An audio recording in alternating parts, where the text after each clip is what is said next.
A little warm-up music.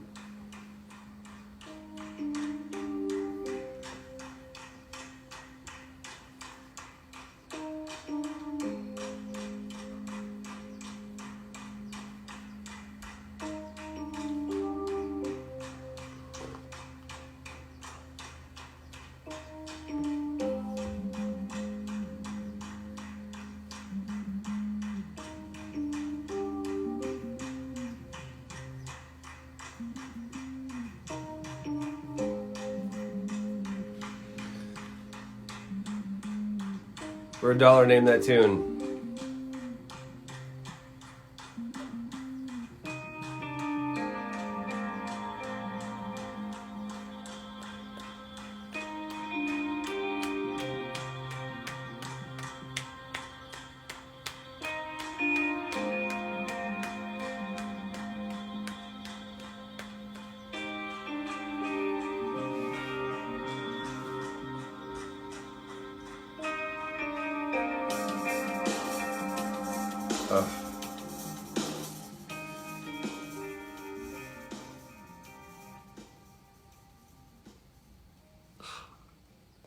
That fade was almost as deft as this fade.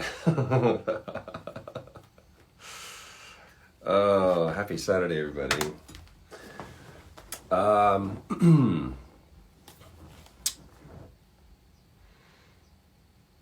I quit. Those are two words that I said a lot when I was growing up. If it got too hard, or if I didn't think I could win, or if it would make me look bad, I would just bail. That was kind of my MO growing up. I was never known as a hard worker. I was known as the path of least resistance guy. As I got older, I discovered the joy of hard work. A lot of it came through games. And if you've never said, I quit, then you've never played Dark Souls, Bloodborne, Ninja Gaiden 2. We've all rage quit a game. And there's a part of us that loves that kind of uphill Sisyphean task. It's where ultimately we come back, we pick up the controller, and we finish the game. I came to that late in life, but as I got older, I started discovering the joy of seeing it through and finishing something. And I've been thinking about this story for the past several weeks. As we've been doing this, and I've been trying to find a way, I want to tell this story. And I thought we would talk about it when we're going to talk about anxiety, and then different things took over. And what I loved about what this has become, what this thing has become, is that every week it's been inspired by something in real time. It's been very organic. It hasn't been too methodical, too planned out. As a matter of fact, a lot of times you guys have seen me like this or like this. It's literally been me typing up my notes at the very last minute. Because something has happened to me that morning or the night before or even the hour before that I was like, this is what I want to talk about. This is what I want to get into. So today I want to talk about being a quitter. Let's get into it. Kick-ass transition, something cool will happen. So I want to tell you a story about being in Greece. This was 5 years ago, maybe 5 or 6 years ago, somewhere around there. Every year for my wife and Laura Bailey's birthday, they're two different days, but we celebrate them together. The four of us, Travis Willingham, Laura Bailey, myself, and my wife, would go somewhere awesome. We would just go all out. It was in the middle of the year. All of us felt like we have to do this. We have to get out of town. We're all crazy busy. And this was our excuse to just kind of be a little indulgent and celebrate our wives and just do something really cool. So we went everywhere. We've been to Dominican Republic. We've been to Belize. We went to Cancun. We went to Hawaii. It was awesome trips, once in a lifetime trips. We're super fortunate, very, very grateful. One year, we went to Greece. And I mean, dude, for you guys who know how much of a nerd I am for especially the books I've been reading as of late, when we got into Athens, our hotel overlooked the Parthenon, the Acropolis. I was like, dude, and I got to walk where Plato, Aristotle, Socrates, Marcus, all these guys, they were there. It was so cool. Super nerd. But then we left the next day. We were only in Athens for like 2 days. The day we got there and the day we left. And then we went to Santorini, Ia. And one of the things that I had found that I love to do, specifically with Travis is a water baby. We've talked about this. If the guy could have gills, he would probably trade 2 arms for that. We love to go scuba diving. And we've scuba dived in Belize. We scuba dived in Mexico. We scuba dived. It was kind of like our thing that we do. And it was a bit of a challenge for me because my biggest fear is drowning. So I had to kind of overcome that.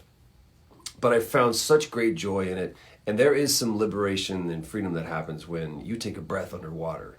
Doing something that you normally do in a place you're not supposed to do it, it's fun. So we decided we're going to do a dive in Greece. Why not? It's beautiful Aegean crystal clear water. It's going to be incredible. This is supposedly the place that inspired the myth of Atlantis. I'm like, hell yeah, dude, get me in that water. So Travis and I, we set up the dive with these 2 local dudes, and they're the guys that you would expect, man. It's not even skin anymore. It's just leather.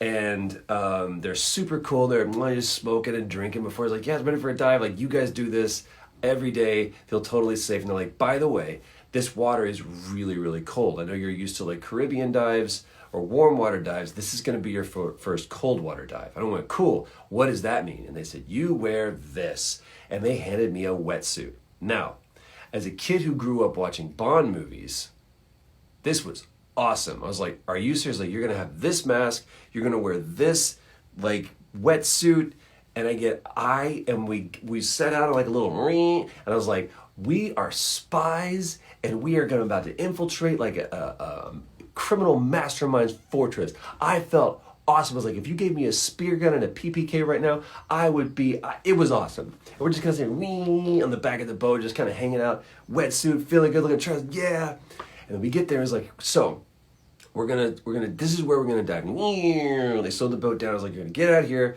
We kind of get out, and everyone, I do my whole thing. I was like, dude, I'm a pro. I've got this. And I learned I got my ballasts right and everything. I've got my weights, because I'm very buoyant, and I don't know why. Put in your comments. I don't know why. So I'm very buoyant. Maybe it's my personality. And they say, okay, the things you're going to see here is like really cool. This is the only place in the world where this grows, but it's red coral, fire red corals, like kick-ass, can't wait. And he goes, basically, we're just going to go around this mountain. And the thing that we were diving in was actually a blown out caldera of an ancient volcano. So this volcano had erupted, blown one of its walls out, and the ocean had come in and filled it up. So where we were going used to be where people lived. Like it was like the valley of a mountain. It's crazy. So we get underwater, and we're like, 15, 20, 30 feet down or whatever. We're just kind of walking along the bottom, and you can kind of like, just kind of pull yourself along the bottom of the floor. And it's beautiful, and we're seeing stuff, beautiful wildlife and fish that are coming at us. And our dive master is in front of us, turns around and looks at us. Of course, everything is in slow motion when you're underwater. And everyone is like, are you okay? And we look around and like, we're all okay. And he throws his arm back and disappears into the void. Travis, being a bit more brave than I am, slowly scoots to the edge. I see him peer over, and he looks at me and communicates with the signs, clear your nose, we are going down. And he disappears. So then I pull myself to the edge, and I look into the abyss. It's black. It's not like, I can kind of make, it's just dark, void, nothing. And my dive master's like, here we go. And so we go down. And it's like being in an elevator. I see just on my right is void. dark space. On my left is this wall of gray, light red, fire red coral, just like boom, boom, boom. I couldn't believe it. And at that point, as we're going further and further down, I look, we were about 75 feet, 75, 80 feet, somewhere around there. Lowest I'd ever been. And all of a sudden, I couldn't get my, you're supposed to be going like this, right? And so I'm trying to go along, we've already kind of gone down, we've leveled off, and now we're moving alongside the mountain, okay? And I'm going this way, and I keep going up. It's like I'm standing up, and you can't swim standing up. You need to be moving on a horizontal plane, and I kept going vertical. So then I can't seem to get this, and I'm like trying to get this right, and this is starting to move, and I started becoming aware of, like, I need to clear my mask, and this is I'm getting water in there, and I just wanted everything to stop. And so I did the one thing you're not supposed to do when you're under 75 feet of water. I took my regulator out of my mouth.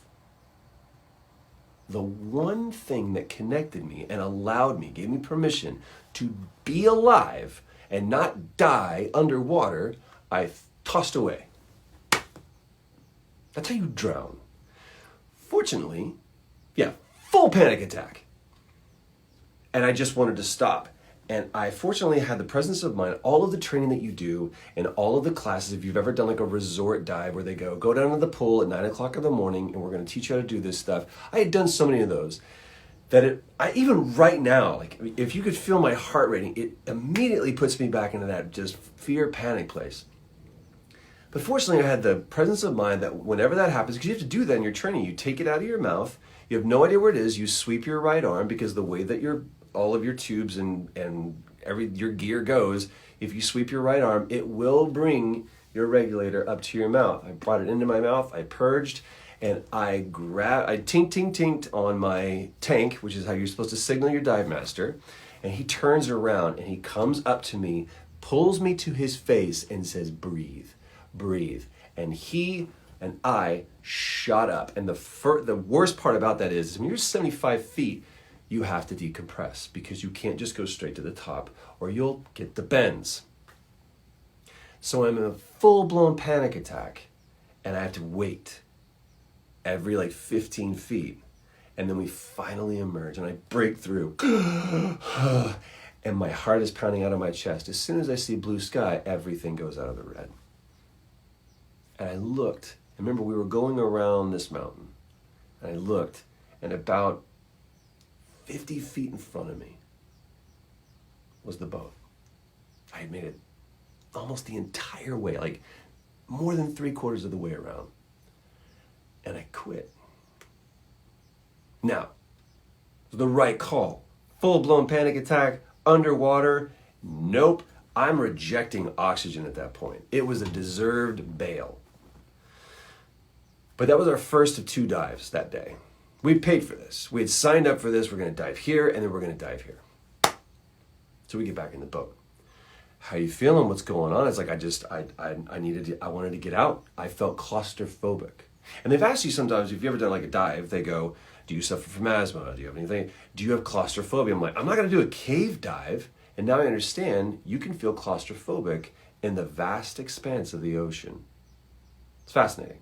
So there we go. Guys, we're going to go to the second location now. Never go to the second location.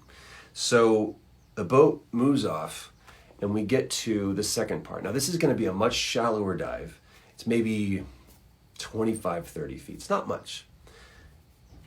And it's going to be the steam engine that exploded and sunk with all the cargo still on board 100 years ago, 120 years ago. Kind of a cool thing. Nowhere near as ancient as what we've been dealing with. It was this is kind of a cool thing. You can actually go down and see you can actually be in the cabin of the ship. And I was totally understand if you don't want to go down there. And I thought about the kid and the young adult who had grown up his entire life, and the second that it got hard, I quit. And it was really, really scary. But before they could even ask, and they assumed that I was staying in the boat, I got on the water. Travis was already underwater with his dive master, and we were so close to the sea floor, and it was not too deep. It was maybe 15, 20 feet or whatever. And Travis told me later, he said, I loved this vision of you, because he turns around and he had been kicking up all this dirt, and busting through the cloud of sediment was me swimming toward him, going like this. I didn't quit. Now, I didn't stay down there for long, because I started getting a little freaked out again. But the point is that I got out of the boat, back in the water. It's about to be, check that, it has been an incredibly challenging time the last 7 weeks. For more reasons than one. I set out and did a dive. For one reason or another, I realized I got to get out of this. And I could have quit. And so now I found myself on the edge of my second dive, getting ready to go back into the water. And the same fear and apprehension, doubt, still creeps up. But I've decided that I'm not going to quit. Not anymore. So I wanted to let you guys know what this is going to look like. And I'm chomping at the bit to show you. This will be the last Let's Get Into It on Instagram. Now this space can be reserved for just like, oh, hey, look, Troy's going live on Instagram. Because I still love doing it. And it's still a great way to connect with people who may not be a part of the new thing that we're doing and just want to spend a second watching me do whatever. But as we found out last week for Stripe Sock Radio, this can't contain what this wants to do. So we got to go bigger. So yes, we have been building a channel. When we say we, you all now know that Tom Breck, Tom the intern, is now Tom the producer. Tom and I have been doing this along with David Seahusen to really build a channel. And a few weeks ago, I sat down and I said, I just want to do three things. I want to tell stories. I wore this specifically because I think this was the first shirt that I wore when I did this. I want to tell stories. I want to make some music. I want to play some goddamn video games. So that's what this channel is going to be all about. We're going to have a good old-fashioned Dirt on the Ground podcast. We've already started recording, and we've got a great lineup of guests. These are going to be conversations with people. I want to have passionate conversations with passionate people talking passionately about the things they're passionate about. That's what I want. They may be people that you know, people that you don't. But what I guarantee you is that you will walk away, if you're into this, not that conversation, but into this, and going, I learned something about them, therefore I learned something about me. And if nothing else, it could hopefully ignite your passions. Or reignite your passions. Good old-fashioned podcast. Then, I'm going to sit on that couch and I'm going to play me some video games. I don't know what I'm going to play. I guarantee you I'm going to play The Last of Us Part 2, and I would love for you guys to be a part of that with me. No idea what that looks like. So, we'll save that. And then what Stripe Sock Radio is going to be is so much bigger than what it's been on Sundays. It started off with me just kind of being here going, hey, I want to play some music and picking up a guitar. And then it was like, well, what if we vibe together? And then we did Breathe.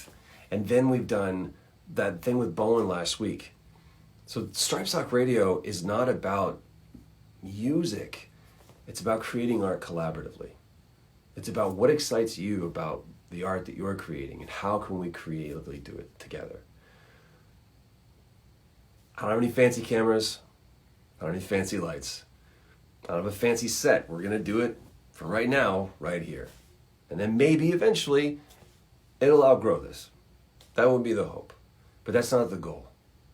Because again, we're not making a show. But we are building a channel. That channel is going to be a platform for community, a platform and a place to give you guys the opportunity to collaborate with us, with each other, to communicate, to have true discourse, to argue, to discuss, and to commune. The channel is already up, and some of you guys have already found it. Super easy. youtube.com/Troy Baker. It's the easiest way to find me.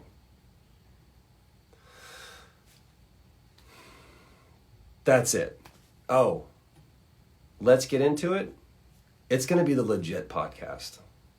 Of course, we're going to say let's get into it. And we'll probably call it let's get into it for those who are into the whole brevity thing. But it's the legit podcast. So, let's get into it. I would love for you guys to go and subscribe and do all that stuff. And watch this. I wanted to wait until it was like finished and perfect and everything else. And right now, it's kind of busted. There's like 2 videos up there. It doesn't have finished artwork or anything. I want you guys to see the frame of it, where it started, so that as we grow, you'll be like, oh, do you remember when it was, that's what I want. So, and yeah, dude, you guys came up with it, so I guess we're fucking stuck with the Rad Pack. I love it. Thank you, White Wolf. I appreciate you, man. You're super awesome and you're very active. It's gonna be great, Angie. This thing is gonna be dope. Let me see if we have any kind of questions. Oh, dude, MSG dropping some wisdom. The trouble with opportunity, you guys read this. The trouble with opportunity is that it always comes disguised as hard work. Well said, dude. You're a very well-read man. What else? I don't even know if this is right. What's with this format? Right? Like the 4-3? That's Instagram, man. I can't help you with that.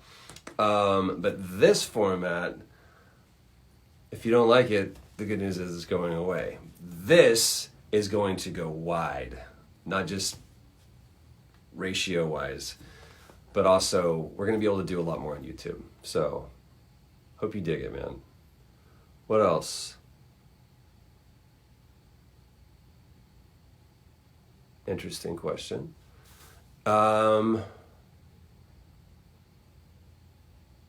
Oof. I don't even know how to get into this.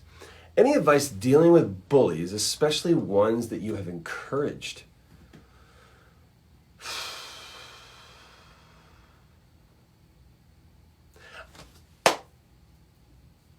I understand this is a process, but this won't surprise you. I'm going to use a reference from The Matrix. Let's assume Neo was the one. I can go into the whole thing about that, but that's even more powerful of a thing. The only thing that Neo was waiting to do to put him in the place where he could beat Smith was accepting the fact of knowing himself. It's the first thing that the Oracle says. You know, it says above you, Tenet Noske, or Gnote Sauton. I'm probably saying that wrong, but know thyself. It's when that moment of Morpheus going, he's beginning to believe. And that's when he stops running, he turns to fight Smith. And then they fight, and at the very end, it's no longer even fighting anymore. He's like, stop. And he stops bullets where they are. When Morpheus says, when the time comes, you won't need to. I believe that comes from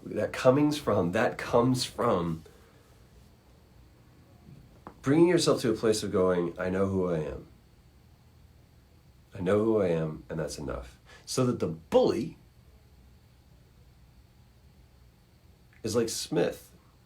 And no matter what they throw at you, you can just, I know who I am.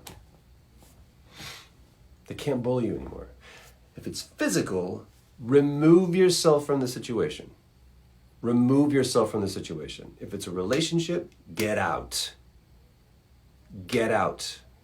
If someone is physically harming you, that is their fault. That is their work they need to do. It has nothing to do with you. That has everything to do with a shortcoming on their side. You don't deserve it. You didn't provoke it. That is their business. You need to get out. Go somewhere safe. But his words, watch the stick and stones thing of this. They can't hurt you anymore. Stay rad. What else?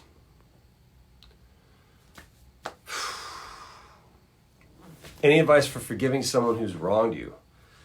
Dude,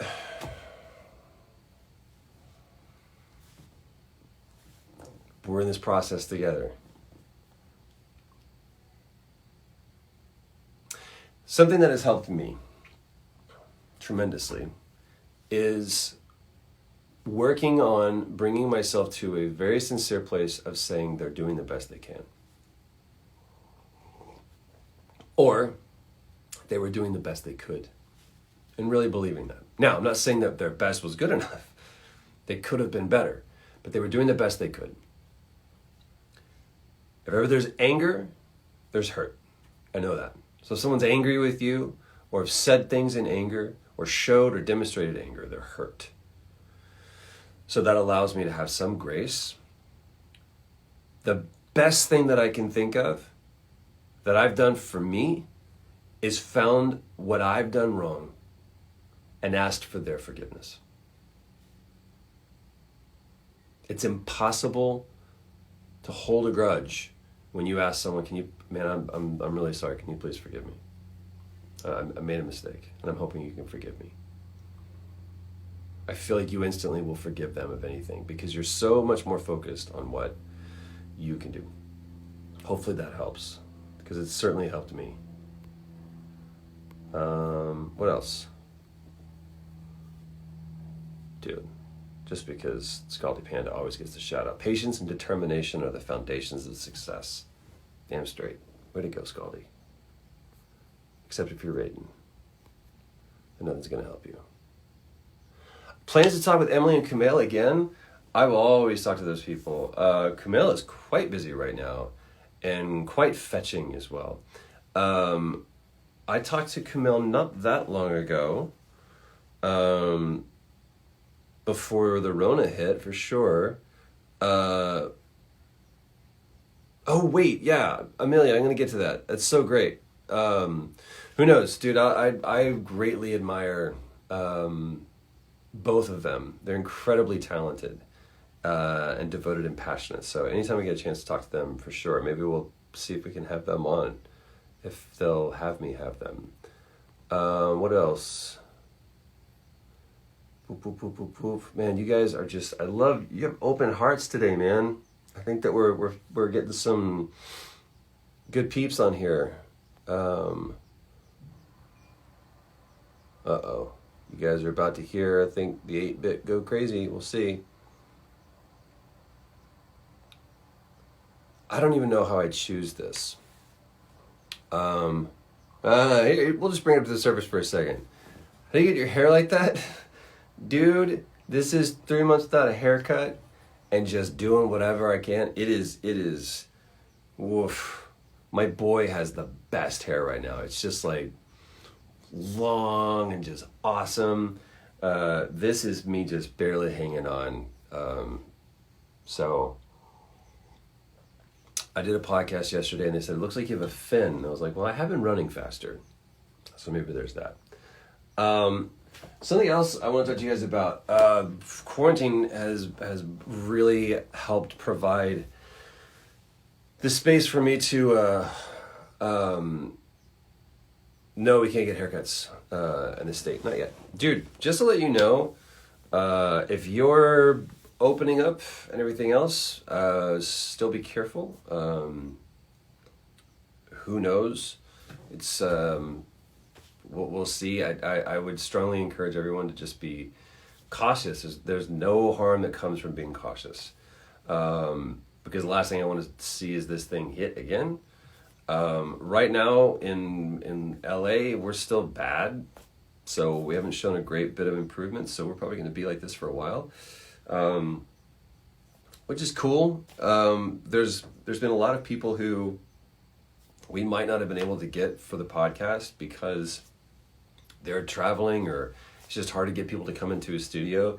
Where it's this way, it's like, hey man, we'll just Zoom and just chat. And so far it's been great. I've talked to people that are in Nashville. There's people that are on the East Coast. There's people in the UK that we're talking to. So it's gonna be fun.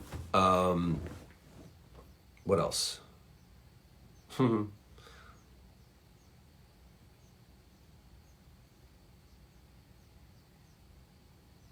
Yeah, Erlen is doing a live one as well. We just Instagram it up in this house.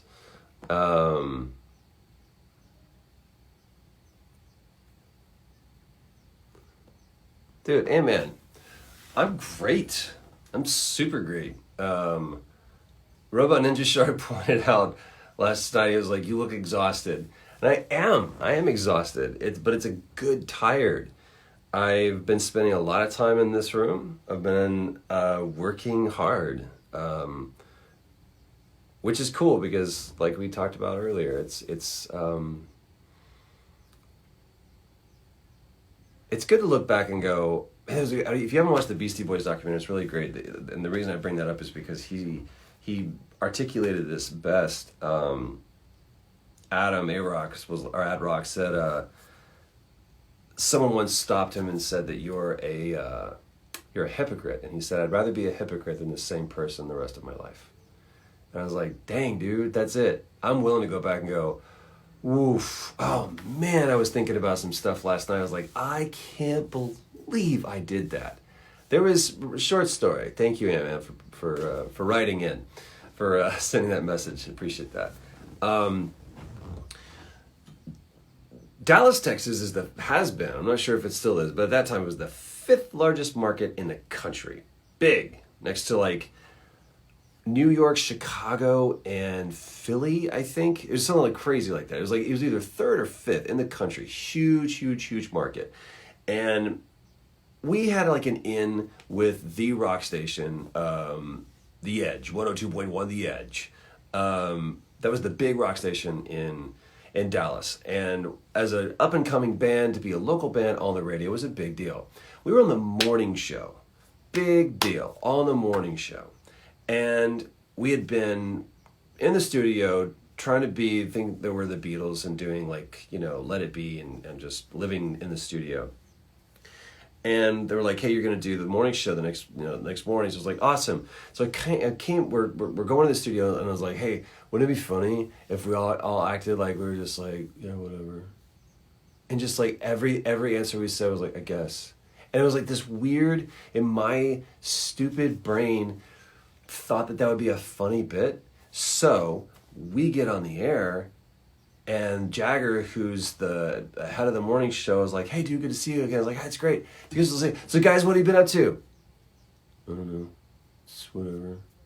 And he was like, and you could see it in their eyes, like their show is just tanking. And I was like, I ended up having to call him, and I was like, hey man, I'm really, really sorry. He was like, you'll never be on my show again. He was like, why would you do that? That was terrible. And I, not only did I make a fool out of myself, but I made a fool out of my friend. Like I to this day, man, there's some stuff that I go, oh man, can't believe you did that.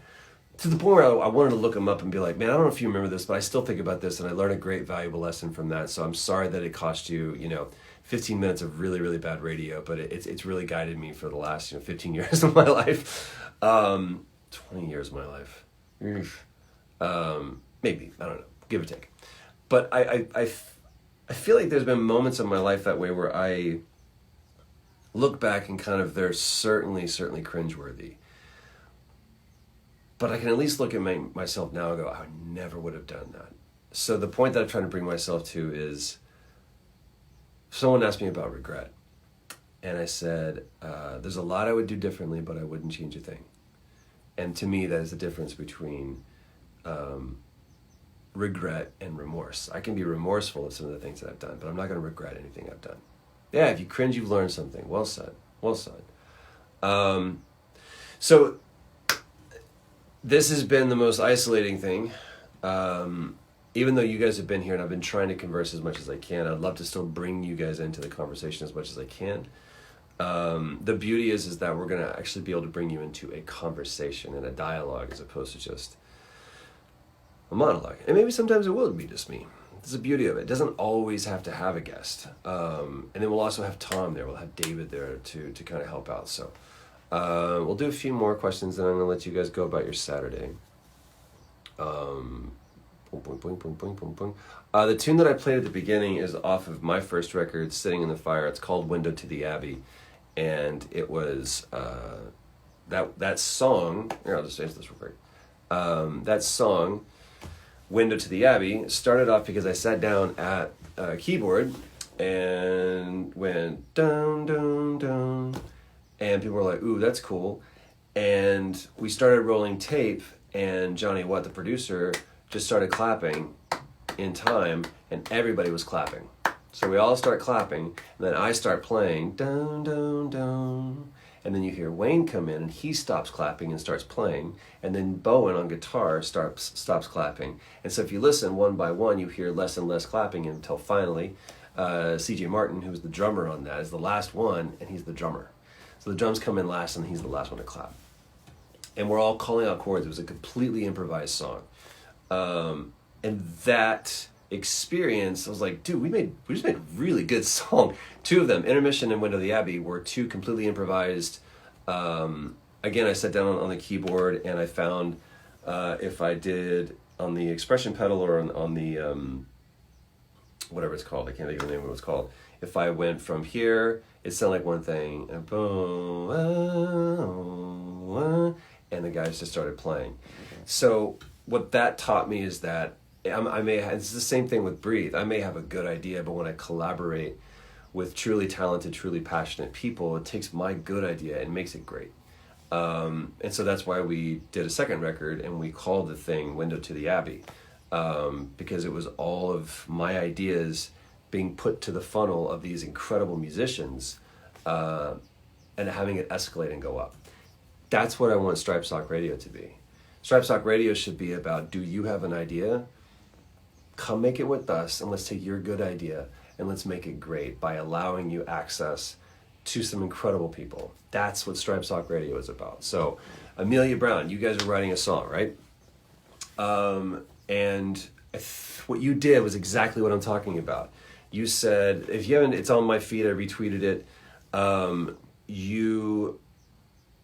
You put up, you said you were writing a song and someone, you wanted someone to reach out. Humam, I think you were the first, and what you wrote was brilliant. What was it? Your voice shines a light in my darkness, I think is what you said.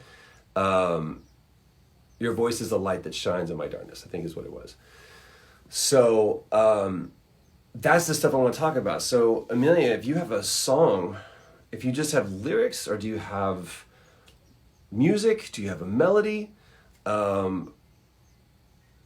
Maybe we do something with that. And then as a community, we all make a song together that somehow we can all participate in.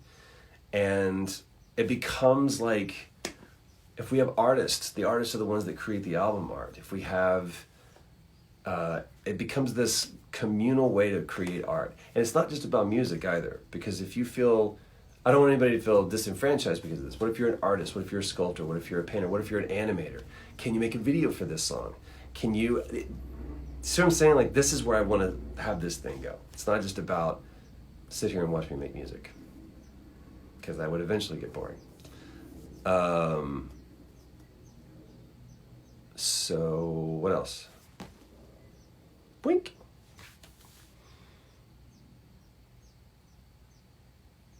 Can I help make music with you? Dude. Cosmic Music Live, can I help make music with you? My channel has plenty of examples. Dude, at me, or we'll find a way. Yes, this is exactly what I'm talking about doing. This is what we want to do. Tomorrow for Stripe Sock Radio, it's going to be a little bit different. What I want to do, what I was originally starting to say was that quarantine has been really good because it's allowed me to kind of focus on this. So specifically to Window the Abbey, one thing you're going to see me doing in here is signing the rest of the CDs and getting everything ready to send out. We have all the addresses, we have everything, we're getting that all sent out. So if you're part of that pledge, we finally found a way to get everything to you guys. I'm going to be finishing the lyrics, the handwritten lyrics, and then getting all those copies sent out to everybody, getting all the CDs and the vinyls. So I figured that'd be a great way to spend a Sunday afternoon. And maybe we'll listen to the album. You guys can kind of hear what the song is all about and everything. So we'll maybe find a way to do that. So there you go. That's what I'm into today. I really, really appreciate you guys being a part of this and supporting this and waiting, being patient. I promise you it's going to be worth it. And I'm honored that you want to be a part of it. So, I don't know. Now is the part where we just it's like a Zoom call. We just awkwardly try to get off the phone with each other. I don't know. I'm going to go see if I can't raid Pam's Instagram live, see what that looks like. Have an amazing weekend. For those here in the States, have an amazing long weekend. It's still a long weekend. Nobody even knows. It was Memorial Day. They're chopping down something outside. I hope it's not my house. Thank you guys for this. I appreciate this, you guys. I'll see you tomorrow for Stripe Sock, or I'll see you on YouTube, youtube.com/C/Troy Baker. Just look for YouTube, Troy Baker, and you should be able to find me. Subscribe so you'll be ready to jump full more into this. June 1st, that's when we're launching. So until then, you guys stay safe, stay healthy, and stay connected.